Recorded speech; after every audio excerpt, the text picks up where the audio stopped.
सुखता नस पिया तनी रस न तो जाम हो जाई, न तो जाम हो जाई। ए राजा चलो ना पिपरवा के तरवा ओही जे सारा काम हो जाई। ए राजा चलो ना पिपरवा के तरवा ओही जे सारा काम हो जाई।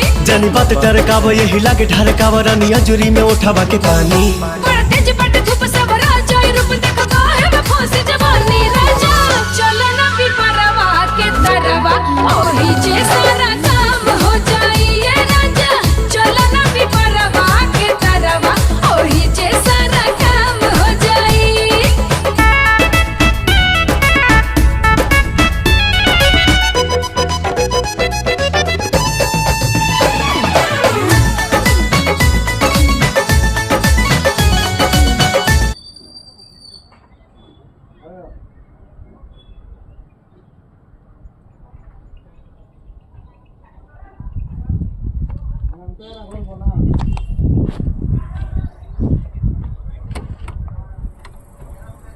কে মামু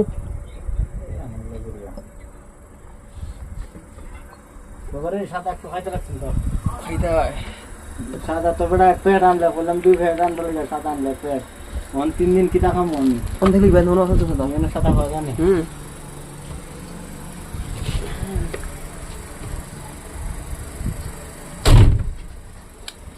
বাই